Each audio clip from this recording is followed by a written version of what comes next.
ఆ ఉదయం మా ఇంట్లో వెలుగులు పరుచుకున్నాయి. కానీ నా గుండెల్లో మాత్రం ఏదో తెలియని ఆందోళన అలజడి సృష్టిస్తుంది. మాది సాధారణ మధ్యతరగతి కుటుంబం. ఆకాశమంత అంబరంకైతే ఆశపడలేదు కానీ, నలుగురిలో తల ఎత్తుకుని బ్రతకాలనే ఆశ మా నాన్న కళ్ళలో రోజూ చూసేదాన్ని. అటువంటి మా ఇంట్లో ఇప్పుడు పెళ్లి బాజాలు మోగుతున్నాయి. నా పేరు నిహారిక. చిన్నప్పట్నుంచి కష్టాలను చూస్తూ, చిన్న చిన్న సంతోషాలను వెతుక్కుంటూ పెరిగిన సామాన్యపు అమ్మాయిని. నా పెళ్లి మంచి కుటుంబానికి చెందిన అభిషేక్‌తో నిశ్చయమైంది. అతను చూడచక్కని రూపం, మంచి ఉద్యోగం ఉన్నవాడు. మా నాన్న తన జీవితకాల సంపాదనను కూడబెట్టి ఎవరికీ ఏ లోటు రాకుండా ఈ పెళ్లిని ఒక మహాయజ్ఞంలా చేయాలనుకున్నారు. ఇంటి నిండా బంధువులు, స్నేహితులు, నవ్వులు, పరాచకాలు, హడావిడితో ఇల్లంతా కలకలలాడుతోంది. అమ్మ రాత్రింబవళ్లు నిద్ర లేకుండా ఇంటి పనులను చక్కబెడుతూ ఉంటే, నాన్న ప్రతి అతిథికి నమస్కారం చేస్తూ ఎక్కడా ఏ లోపం రాకూడదని పరుగులు పెడుతున్నారు. అప్పగింతల భారం గుండెను పిండేస్తాదని తెలిసినా అభిషేక్‌తో కొత్త జీవితాన్ని ప్రారంభించబోతున్నానన్న చిన్న సిగ్గు, సంతోషం నా కళ్ళలో మెరిశాయి. పసుపు రాసిన నా ఒళ్ళు పవిత్రతతో వెలిగిపోతుంటే తోబుట్టువులు నన్ను ముస్తాబు చేస్తూ కవిత్వాలు వేశారు. ఎర్రటి పట్టుచీర, మెడలో బంగారు హారాలు, కాళ్లకు గజ్జెలు కట్టిన అందమైన అడుగులతో నేను పెళ్లి మండపానికి బయలుదేరాను. కారు అద్దంలో నన్ను నేను చూసుకున్నప్పుడు ఒక రాకుమారిలా అనిపించాను. నా భర్తగా రాబోయే అభిషేక్ నన్ను చూసి ఎంత మురిసిపోతాడో అని మనసులో ఊహించుకున్నాను. మండపం దగ్గరికి రాగానే బాజా భజంత్రీలు మోగాయి. పూలవర్షం కురిపించారు. బంధువులందరూ నా వైపు అపురూపంగా చూశారు. గుండె వేగం ఒక్కసారిగా పెరిగింది. పెళ్లి పీటల మీద కూర్చోవడానికి అడుగులు ముందుకు వేస్తుంటే ఒంటికి చెమటలు పట్టాయి. అమ్మ నా చెయ్యి పట్టుకుని గట్టిగా నొక్కి ధైర్యం చెప్పింది. నాన్న కళ్ళలో ఆనంద బాష్పాలు మెరిశాయి. ఆ క్షణంలో లోకమంతా నాదేననిపించింది. నా జీవితంలో ఇక కష్టాలు ఉండవని నమ్మాను. కానీ విధికి వేరే ప్రణాళికలు ఉన్నాయని అప్పుడు నాకు ఏమాత్రం తెలియదు. పెళ్లి ముహూర్త సమయం ఆసన్నమైంది. మంగళ వాయిద్యాల హోరులో నా ఉత్సాహం తారాస్థాయికి చేరింది. అందరి కళ్ళు మా మీదే ఉన్నాయి. ఆడపడుచులు మంగళహారతులతో నన్ను వేదికపైకి ఆహ్వానించారు. సిగ్గుతో తల వంచుకొని నెమ్మదిగా అడుగులు వేస్తూ నేను సరిగ్గా వరుడు కూర్చున్న పీటల దగ్గరికి వెళ్ళాను. అభిషేక్ పక్కన నిలబడి ఒకసారి అతని ముఖం వైపు ప్రేమగా చూశాను. కానీ ఆ క్షణంలో అతని ముఖంలో కనిపించిన వెలుగు ఒక్కసారిగా ఆరిపోయింది. నా వైపు చూసిన చూపుల్లో ప్రేమ లేదు. అసహ్యం, కోపం కట్టెలు తెంచుకున్నాయి. నా చేతిలో ఉన్న పూలదండ అలాగే ఉండిపోయింది. నా గుండె ఒక్క క్షణం ఆగిపోయినట్లయింది. అందరి ముందు అతను విసిరినట్లుగా ఈ అమ్మాయిని నేను పెళ్లి చేసుకోను అని గట్టిగా అరిచాడు. ఆ మాటలు ఆ మండపంలో ఒక పిడుగులా పడ్డాయి. అందరూ ఒక్కసారిగా నిశ్శబ్దంలోకి జారిపోయారు. నా కాళ్ల కింద భూమి కదిలిపోయినట్లయింది. చుట్టూ ఉన్న బంధువుల మొహాలు మారిపోయాయి. నా తల్లిదండ్రులు గుండెలు బాదుకుంటూ ముందుకు వచ్చి, బాబూ అభిషేక్, ఏమైంది నాయనా? ఎందుకలా అంటున్నావ్ అంటూ కాళ్ళు పట్టుకునేంత పని చేశారు. కానీ అభిషేక్ కళ్ళల్లో కఠినత్వం తప్ప వేరేదేదీ కనిపించలేదు. అతను నన్ను ఒక అపరాధిలా చూశాడు. బంధువులు గుసగుసలాడడం మొదలుపెట్టారు.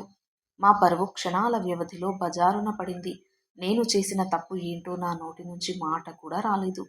గొంతులో పచ్చి వెలక్కాయ పడినట్టయింది. కన్నీళ్లు కట్టలు తెంచుకొని చెంపల మీద ఉరికాయి.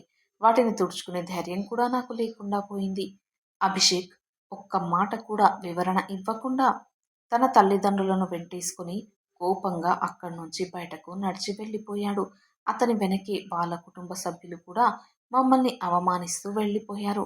ఆ వెళ్ళిపోవడం కేవలం ఒక పెళ్లి మాత్రం ఆగిపోవడమే కాదు, మా బ్రతుకు పుస్తకాన్ని ఎరుగని నిందలతో చింపివేయడం. మండపం చుట్టూ ఉన్న ఆ నిశ్శబ్దం ఇప్పటికీ నా చెవుల్లో మారుమ్రోగుతూనే ఉంది. ఆ అవమానం నా గుండెను ముక్కలు చేసింది. అభిషేక్ వెళ్ళిపోయిన ఆ ఒక్క క్షణం నుంచి మా ఇంట చీకటి అలుముకుంది. ఆ రాత్రి ఒక యుగాల వలె గడిచింది.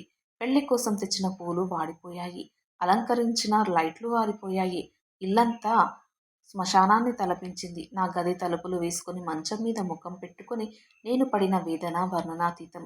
కన్నీళ్లతో నా దిండు తడిసిపోయి మునిగిపోయింది. ఏడుపు ఆపుకోలేక గొంతు బొంగురుపోయింది. నా గది బయట మా అమ్మ గుండెలు పగిలేలా ఏడ్చే శబ్దం నా గుండెల్ని ముక్కలు ముక్కలుగా కోసేసింది. నాన్న ఒక్క మాట కూడా మాట్లాడకుండా గుమ్మం దగ్గర తల పట్టుకుని కూర్చుండిపోయారు. ఆ రాత్రి ఒక్క రాత్రిలో నాన్న వయసు 10 ఏళ్లు పెరిగిపోయిందా అన్నట్లు కనిపించారు. బంధువులు ఎవరి ఇళ్లకు వారు వెళ్ళిపోతూ మా మీద వేసిన నిందలు చూపులు మమ్మల్ని సజీవ దహనం చేశాయి. మధ్యతరగతి వాళ్లకు ఇవే కర్మలు అని ఎవరో గుసగుసలాడిన మాటలు నా చెవుల్లో సూదిలా గుచ్చుకున్నాయి. నేను ఏ తప్పు చేశాను? దేవుడు నాకు ఈ శిక్ష ఎందుకు శిక్షించాడో అర్థం కాక దేవుడి ఫోటో వైపు చూస్తూ గట్టిగా అరిచాను. అద్దంలో నా మొహం చూసుకుంటే నాకే అసహ్యం వేసింది. ఆ పట్టు చీర, ఆ నగలు నన్ను ఉరితీయడానికి సిద్ధంగా ఉన్న వస్తువులా అనిపించాయి. అమ్మ వచ్చి నా భుజం మీద చెయ్యి వేసి ఏడుస్తుంటే ఓదార్చే శక్తి కూడా నాలో లేకుండా పోయింది. నా జీవితం ఇక్కడితో ముగిసిపోయిందని ఇక ఎప్పటికీ ఎవరి ముందు తల ఎత్తుకోలేననిపించింది. ఆ రాత్రి గడిచిన ప్రతి నిమిషం ఒక కత్తిపోటులా అనిపించింది. తెల్లారితే లోకం ఎదుట నిలబడే ధైర్యం నాకు లేదు. ఉదయం కావద్దని, ఈ చీకటి ఎప్పటికీ ఇలాగే ఉండిపోవాలని మనసులో కోరుకున్నాను. కానీ కాలం ఆగదు. తెల్లారక తప్పదు. ఆ తెల్లవారిన ఉదయం మా జీవితాలను పూర్తిగా మార్చివేస్తుందని నాకు అప్పుడు తెలియదు. రాత్రి కన్నీళ్లతో ఎండిపోయిన నా కళ్ళతో తెల్లవారుజామున మంచం మీద అలాగే కూర్చుని ఉన్నాను. సరిగ్గా ఉదయం 8 గంటల ప్రాంతంలో మా ఇంటి ముందు ఒక ఖరీదైన కారు వచ్చి ఆగింది. ఆ శబ్దం వినగానే మా ఇంట్లో వాళ్ళందరి గుండెలు ఒక్కసారిగా జలధరించాయి. మళ్ళీ ఏ కొత్త అవమానం చూడాల్సి వస్తుందోనని భయపడ్డారు. నాన్న వణుకుతున్న చేతులతో వెళ్ళి ఇంటి తలుపులు తెరిచారు. ఆ కారులో నుంచి దిగింది ఎవరో కాదు, అభిషేక్. అతని మొహంలో నిన్నటి ఆవేశం లేదు. దాని స్థానంలో అంతులేని పశ్చాత్తాపం, అపరాధ భావం స్పష్టంగా కనిపించాయి. అతను నేరుగా లోపలికి నడుచుకుంటూ వచ్చి మా తల్లిదండ్రుల ముందు కాదు, నేరుగా నా కాళ్ళ ముందే నా కాళ్ళ దగ్గర మోకరిల్లి కూర్చున్నాడు. అతని కళ్ళ నుంచి కన్నీళ్లు ధారలుగా కారుతున్నాయి. నన్ను చూసే ధైర్యం లేక తలదించుకున్నాడు. నన్ను క్షమించు నిహారిక, పెద్ద పాపం చేశాను అంటూ వెక్కి వెక్కి ఏడ్చాడు. మా ఇంట్లో వాళ్ళందరూ ఆశ్చర్యంగా చూస్తూ ఉండిపోయారు. ఏం జరుగుతుందో ఎవరికీ అర్థం కాలేదు. అప్పుడు అభిషేక్ తన గొంతును సవరించుకుంటూ ఆ నిజం బయటపెట్టాడు. నిన్న పెళ్లి మండపంలోకి నేను అడుగుపెట్టే ఖచ్చితమైన క్షణానికి ఎవరో గుర్తు తెలియని నెంబర్ నుంచి నా ఫోన్కి కొన్ని నకిలీ ఫోటోలు, తప్పుడు మెసేజ్లు వచ్చాయి. ఎవరో నీ క్యారెక్టర్ని కించపరిచేలా ఆ ఫోటోలను మార్ఫింగ్ చేసి నాకు పంపించారు. ఆవేశం కళ్ళకు కమ్మేయడంతో నిజానిజాలు ఏంటో ఆలోచించే తీరిక లేక నేను ఆ క్షణంలో ఆ దారుణమైన నిర్ణయం తీసుకున్నాను. ఇంటికి వెళ్ళాక నా మనసు కుదుట పడ్డాక అసలు ఆ మెసేజులు ఎక్కడి నుంచి వచ్చాయో అని సైబర్ పోలీసుల సహాయంతో నిఘా పెట్టాను. ఆ వెనక ఉన్న కుట్రదారులను పట్టుకుంటే అసలు నిజం బయటపడింది. మన బంధువుల్లోనే ఒకరు మన పెళ్లి గిట్టని వ్యక్తి కావాలని ఈ కుట్ర పన్ని నీ పరువు తీయాలని అలా చేశాడని తెలిసింది. ఆ దస్తావేజులు ఆధారాలన్నీ నా చేతికి వచ్చాక నువ్వు పూర్తిగా నిర్దోషివని, నా కళ్ళ ముందే ఒక దేవత లాంటి దాన్ని అన్యాయంగా అవమానించానని నాకు అర్థమైంది అంటూ గుండెలు పగిలేలా ఏడ్చాడు. అతని మాటలు విన్న మా నాన్న కళ్ళలో ఆశ్చర్యంతో పాటు కొండంత బరువు దిగిపోయినట్లు అనిపించింది. అభిషేక్ చెప్పిన ఆ నిజం విన్న తర్వాత మా ఇంట్లో కొన్ని క్షణాల పాటు ఎవరూ ఏమీ మాట్లాడలేకపోయారు. నా గుండెల్లో రగులుతున్న మంట ఒక్కసారిగా చల్లారింది. నేను నిర్దోషిని అని ప్రపంచానికి తెలిసిన ఆనందం కంటే నన్ను అర్థం చేసుకున్న మనిషి నా కాళ్ళ ముందు పశ్చాత్తాపంతో కూర్చోవడం నాకు ఊరటనిచ్చింది. మా నాన్న కన్నీళ్లు తుడుచుకుంటూ ముందుకు వచ్చి అభిషేక్ని లేవనెత్తి హత్తుకున్నారు. ఒక్క క్షణం కోపంతో మా కుటుంబ పరువును బజారున పడేశావు బాబు. కానీ నీ తప్పును నువ్వే స్వయంగా తెలుసుకుని నిజం బయట పెట్టావు. అదే మాకు 10,000 అన్నారు నాన్న. అభిషేక్ నేరుగా నా కల్లోకి చూస్తూ, నిహారిక, నిన్ను అవమానించినందుకు నా ప్రాణం పోయినా పాపం పోదు. నీ జీవితంలో ఆడుకున్న ఆ మృగాన్ని వదిలిపెట్టను.